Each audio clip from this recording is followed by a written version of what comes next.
নবম ও দশম শ্রেণীর গণিত ক্লাসে সকল শিক্ষার্থীদের স্বাগতম জানিয়ে আমি আজকের ক্লাস শুরু করতে যাচ্ছি। আমি ফিরোজ আহমেদ, সহকারী শিক্ষক গণিত, রামভদ্রপুর কেআই আলিম মাদ্রাসা।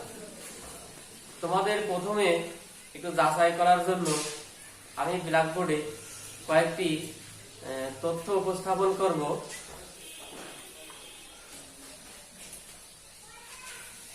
বলো দেখি,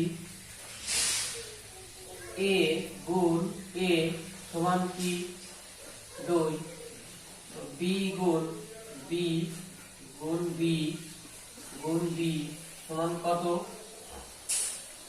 3, এ গুণ এ সমান কত। এখানে খেয়াল করে দেখো, এ কয়বার গুণ, এ আছে 2 বার গুণ, তাহলে এ গুণ এ ফলাফল কত হবে এ স্কয়ার। এখন বি কয়টি বির গুণফল, এখানে 1 2 3 4, তাহলে বি পাওয়ার 4। এখানে কয়টি এর গুণফল 1 2 3, তাহলে এ পাওয়ার কত 3 বা এ কিউব। এখন তোমরা ব্ল্যাকবোর্ডে দেখছো a square b power 4 a cube. বলতো এই জাতীয় রাশিগুলোকে কি বলে? এই জাতীয় রাশিগুলোকে সূচকীয় রাশি বলে। তাহলে আজকে আমাদের পাঠ সূচক ও সূচকীয় রাশি।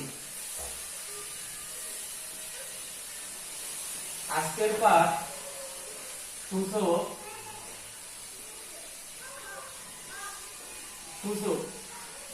এক্সপোনেন্ট,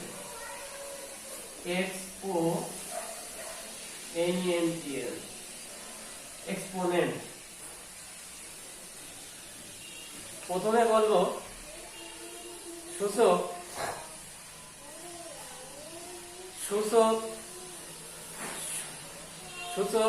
এবং ভিত্তি সম্বলিত রাশিকে সূচকীয় রাশি বলে। আবার বলি, সূচক এবং ভিত্তি সংবলিত রাশিকে সূচকীয় রাশি বলে। সূচক দ্বারা বড় আকারের বা ছোট আকারের সংখ্যা বা রাশিকে খুব সহজে প্রকাশ করা যায়। আবার বৈজ্ঞানিক রূপেও সংখ্যাকে সূচকের মাধ্যমে সহজে প্রকাশ করা যায়। এখন দেখো, সূচক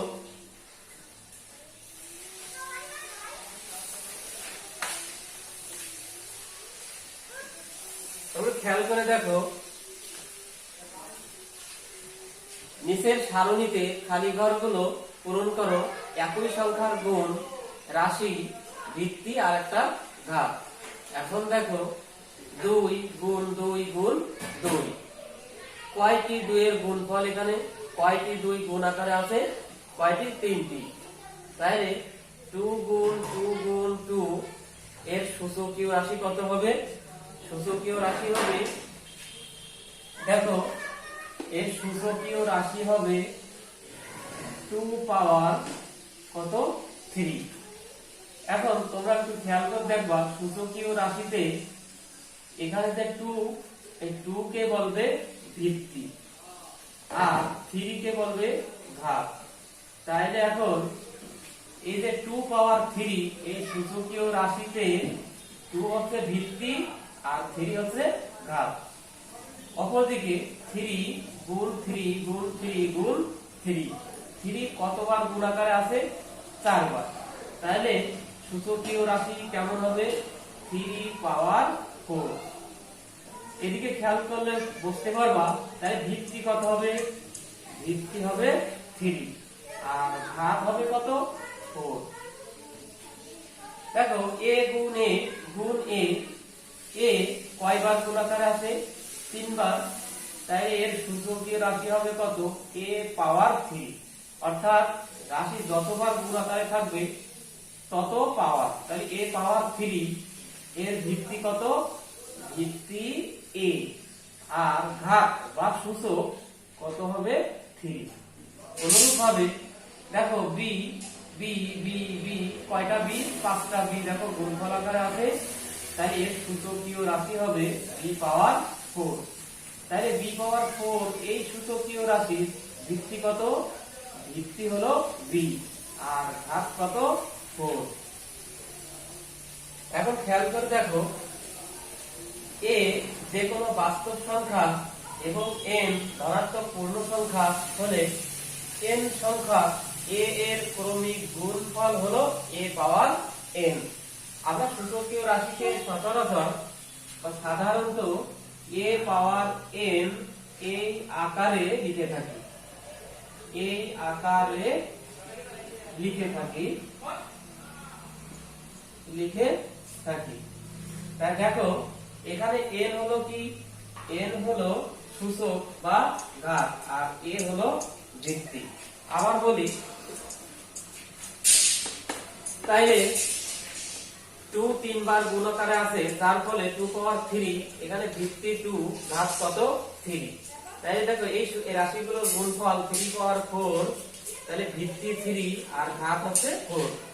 a 3 বার গুণফল আকারে আছে, তাহলে a পাওয়ার 3 ভিত্তি a আর ঘাত 3। b দেখো 5 বার, এটা ভুল হয়েছে মনে হয়।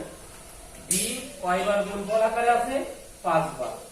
b দেখো 5 বার গুণফল আকারে আছে, তাহলে ভিত্তি b আর ঘাত কত হবে 5। এখন a যে কোনো বাস্তব সংখ্যা এবং n ধনাত্মক পূর্ণ সংখ্যা হলে n সংখ্যা a এর ক্রমিক গুণ হলো, ভালো করে খেয়াল করে দেখো, n সংখ্যা a এর ক্রমিক গুণ হলো a পাওয়ার n। এখানে n হলো সূচক বা ঘাত এবং a হলো ভিত্তি। এখন সূচকীয় রাশি a পাওয়ার n আকারে প্রকাশ করতে হবে কিভাবে সেটা একটু দেখাবো তোমাদের। প্রথমে দেখো 2, আচ্ছা 2 কে যদি সূচকীয় রাশি আকারে প্রকাশ করতে চাই তাহলে কি লিখতে হবে? 2 পাওয়ার 1। যদি লিখি 4, তাহলে 4 এর সূচকীয় আকার কেমন হবে বলো? 2 পাওয়ার 2। এখন যদি বলি 9, 9 এর সূচকীয় আকার কেমন হবে? 3 পাওয়ার কত 2। যদি বলি 8, তাহলে 8 এর সূচকীয় আকার কেমন হবে? 2 পাওয়ার 3। 8 এর পরে দেখো 16, 16 এর যদি সূচকীয় রাশি আকারে প্রকাশ করতে চাই কেমন হবে? মানে 2 পাওয়ার কত হবে 4। অর্থাৎ মানে 2 বা কয়টি 2 গুণ করলে 16 হয় আর কি। তার 4টা 2 যদি গুণ করি কত হবে? 16। অনুরূপভাবে যদি বলি 25 এর সূচকীয় আকার বা রাশি কেমন হবে? 5 পাওয়ার 2। অর্থাৎ 5 5 25। 5 কয়বার গুণ? 2 বার। অনুরূপভাবে আরো কয়েকটি সংখ্যা আমরা বের করতে পারবো। এখন 2 এর সূচকীয় রাশি কত? 2 পাওয়ার 1। তাহলে এখানে ভিত্তি কত? ভিত্তি 2 আর ঘাত বা সূচক কত 1। 4 এর সূচকীয় রাশি কত হবে? 2 পাওয়ার 2। 9 এর কত হবে? 3 পাওয়ার 2। 8 এর হবে 2 পাওয়ার 3। 16 হবে 2 পাওয়ার 4। 25 হবে 5 পাওয়ার 2। এভাবে পর্যায়ক্রমে বিভিন্ন সংখ্যার সূচকীয় আকার প্রকাশ করা যাবে। এখন এই সূচকীয় রাশিগুলো যোগ করা যায়, গুণ করা যায়, বা দুইটি সূচকীয় রাশি ভাগ করা যায়, গুণ করা যায়, আবার দুই সূচকীয় রাশি গুণও করা যাবে, ঘাতের গুণফল আকারে প্রকাশ করা যাবে। এখন প্রথমে সূচকীয় রাশির যোগ, গুণ, ভাগ, ঘাতের ঘাত এইসবগুলো কিভাবে কোন প্রক্রিয়ায় করতে হয় সেটা কি চার্টের মাধ্যমে তোমাদের একটু দেখাবো।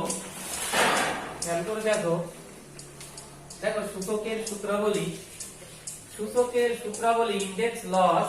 দেখো প্রথম সূত্র আছে গুণ, অর্থাৎ গুণ সূত্র বা গুণন সূত্র। যদি a পাওয়ার m গুণ a পাওয়ার m, যদি এরকম দুইটা সূচকীয় রাশি গুণফল আকারে থাকে তাহলে হবে a পাওয়ার m যোগ m, অর্থাৎ পাওয়ার দুটো কি হবে? যোগ। সূত্র 2, এটা ভাগ সূত্র। দেখো a পাওয়ার m ভাগ a পাওয়ার m সমান হবে a power m minus n, অর্থাৎ যদি দুইটা সূচকীয় রাশি ভাগ আকারে থাকে তাহলে পাওয়ার দুইটা কি হবে? বিয়োগ। গুণফলের ঘাত 3 নং সূত্র। দেখো গুণফলের ঘাত, অর্থাৎ A B whole power N যদি থাকে তাহলে আমরা লিখতে পারি এ পাওয়ার এন গুণ বি পাওয়ার এন। ভাগফলের ঘাত, চতুর্থ নম্বর সূত্রটাকে এবারে ভাগফলের ঘাত, কিভাবে ঘাত ডিস্ট্রিবিউশন করতে হবে। এ বাই বি তার পাওয়ার যদি এন হয় তাহলে a power n by b power n. 5 নম্বর সূত্র দেখো, ঘাতের ঘাত, পাওয়ারের পাওয়ার যারে বলি আমরা, এ পাওয়ার এন তার পাওয়ার যদি এন হয় তাহলে কি হবে এ পাওয়ার এম আর এন, অর্থাৎ এম আর এন গুণ করলে যেটা হবে। আর একটা সূত্র হলো শূন্য ও ঋণাত্মক সূচক। শূন্য ও ঋণাত্মক সূচক, দেখো শূন্য সূচক যদি কোনো রাশির ঘাত বা পাওয়ার যদি শূন্য হয় তাহলে ওই সূচকের রাশির মান হবে কত 1, এক্ষেত্রে এ ডাজ নট কি হবে 0। ঋণাত্মক সূচক হলো a পাওয়ার মাইনাস n যদি থাকে তাহলে আমরা লিখব 1 বাই a পাওয়ার n। এখন খালি ঘর পূরণ করো, দেখো তোমরা এখন পারো কিনা। 3 গুণ 3 গুণ 3, দেখো তিনটা 3 গুণফল আছে, 3 পাওয়ার এই খালি ঘরে কত হবে, খালি ঘরে হবে কত, খালি ঘরে হবে দেখো 1 2 3 4, অর্থাৎ তিনটা 4টা 1 যোগ করলে কত হবে, তাহলে 3 পাওয়ার কত হবে এখানে 4। এখন দেখো 5 এখানে খালি ঘর, 5 পাওয়ার 3 এখানে 5 পাওয়ার 3, তাহলে এখানে দেখো ওই গুণ সূত্র দেখো, তাহলে 3 সাথে কত যোগ করলে 5 হবে, তাহলে এখানে কত হবে 2। অনুরূপভাবে দেখো a স্কয়ার গুণ a পাওয়ার 7, বলো তো a পাওয়ার কত হবে, তাহলে গুণ সূত্র যেহেতু তাহলে আমরা তো জানি a পাওয়ার n গুণ a পাওয়ার n সমান a পাওয়ার n প্লাস কত n, তাহলে 2 প্লাস 7 একত্রে কত হবে 2 প্লাস 7 হবে 9। অনুরূপভাবে -5 পাওয়ার 0, তাহলে -5 পাওয়ার 0 অর্থাৎ আমরা কি ছিল শূন্য সূচক, শূন্য সূচক যদি হয় তখন তার মান কত হবে, তখন তার মান হবে 1। দেখো ভাগ বিধির একটা উদাহরণ আছে, x পাওয়ার 9 বা x পাওয়ার 5, তাহলে x পাওয়ার কত হবে x পাওয়ার 9 5, অর্থাৎ 9 থেকে 5 কমালে কত আসবে 4। একটু খেয়াল করে দেখো এখন আর অল্প সময়। এই প্রথম সূত্র গুণন সূত্র, a পাওয়ার m গুণ a পাওয়ার n সমান হবে কি a power m plus n। তাই এই উদাহরণ যদি আমরা লিখতে চাই, যদি বলি a পাওয়ার 5 গুণ a পাওয়ার 3, বলুন কত হবে, তাহলে হবে a পাওয়ার a ভিত্তি আর 5 আর 3 একত্রে কি হবে যোগ হবে, অর্থাৎ 5 প্লাস 3 কত দেবে 8।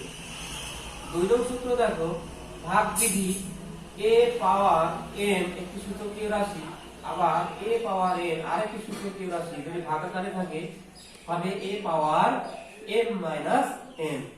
অর্থাৎ উদাহরণ যদি বলি 3 পাওয়ার 5 ভাগ 3 পাওয়ার 2, তাই ভাগ বিধি বা ভাগ সূত্র অনুযায়ী কত হবে 3 পাওয়ার 5 মাইনাস 2, অর্থাৎ 3 পাওয়ার 5 থেকে 2 কমালে কত আসবে 3।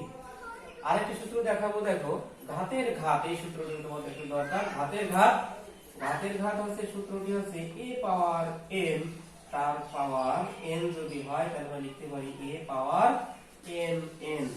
তাই উদাহরণ হিসেবে যদি আমি বলি 2 পাওয়ার 2 তার পাওয়ার যদি 3 হয় তাহলে দেখো জানি a পাওয়ার n তার পাওয়ার n এর মতো না, এর আকার না, তাহলে 2 পাওয়ার 3 দুগুণে কত 6। অনুরূপ ভাবে প্রত্যেকটা সূত্রে এভাবে তোমরা দেখতে পাবে। এখন যদি বলি সূচকীয় রাশি কাকে বলে, অর্থাৎ আশা করি তোমরা বলতে পারবে সূচকীয় রাশি সূচক এবং ঘাত সম্বলিত রাশিগুলোকে বা রাশিকে সূচকীয় রাশি বলে। a পাওয়ার n আমি যদি লিখি a পাওয়ার n, এটা কেমন রাশি, এটা কি একটি সূচকীয় রাশি। এই সূচকীয় রাশি a কি, a ভিত্তি আর n কি পাওয়ার বা ঘাত বা সূচক। সবাই ভালো থেকো, আজ এখানে শেষ করছি, আল্লাহ হাফেজ।